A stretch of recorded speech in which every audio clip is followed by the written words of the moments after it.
Hey there, I'm back for another reading of a book I wrote back in the 1990s. And this chapter, chapter 5, is one of my favorite chapters in the book. I tell a story that is, I think, just amazing and I love. The subtitle of this chapter is The God of Second Chances. And by the way, who couldn't use a second chance and a third chance and so on? So let's just dive into the reading, and I do hope you're having a good day and have a great Friday. I don't know how many of you are baseball fans, but this story I'm going to share with you has relevance. It only happened once in the history of baseball. In the history of baseball, it's never been done before or since George Susskind was the umpire. A man was on third base and a fly ball was hit to left field. The runner tagged up, the outfielder caught the ball and threw it home. Here comes the runner, here comes the ball. It's going to be a close play at the plate. The runner slides, the catcher with the ball clutched in his throwing hand and buried in his mitt dives toward the plate. And when the dust settles, George Susskind, the umpire behind home plate, did something that has never been done before in the history of baseball. He said, I don't know. It was too close to call. I don't know. Can you imagine? I mean, where do you go from there? The game can't continue. And by the way, this was way before we had instant replay. And George did something that nobody has ever done again in the history of baseball. He said, let's do it over again. The managers are looking at each other and going, well, why not? I remember as a kid and even now playing sports and saying, hey man, that's a do over play. You know what I mean? When it's a close play, we say, do it over. George Susskind said, let's do it over. He put the runner back on third base. He gave the ball to the left fielder. He said, when I drop my arm, you take off running and you throw the ball. Unbelievable. People are shocked. They can't believe history is being changed right before their eyes. George drops his arm. Here comes the runner. Here comes the throw. Perfect throw. The runner is out by 5 feet. George calls him out.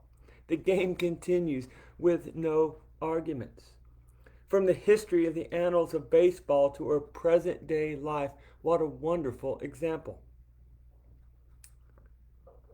How many of us would love to say over something that's happened in our life, do over? Wouldn't you love to do over certain things in your life? I imagine Judas would have loved to have had a do over. How about David? I imagine if he could have done it over, he would have gone to war with the other kings instead of remaining in Jerusalem. You remember his story. He got bored one evening, and from his patio he spotted Bathsheba, sent for her, sinned with her, and sent her home.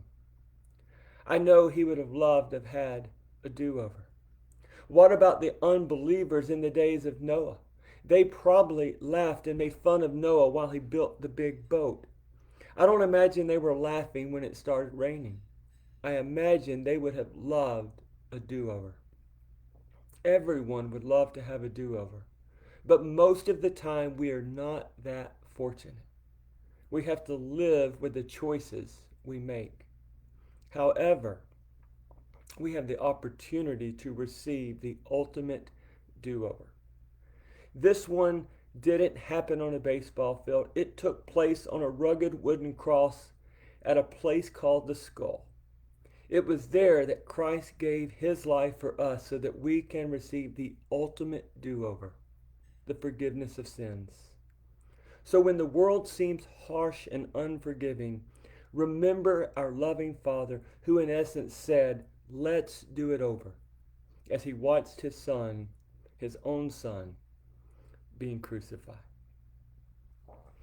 Now, again, I don't know about you, and by the way, I don't know 100% if that story is completely true or part legend, but I've heard it told a few times through the years, and it is an amazing story, and we all get the concept of needing a do over, And we've all played sports, and when we do it over, or sometimes we just say, hey, shoot it from the top of the key, and if you hit it, it's our ball, and whatever. But here's the thing, we all need a do-over at some point in our life. And I am so grateful and thankful that we have a Father who says, let's do it over.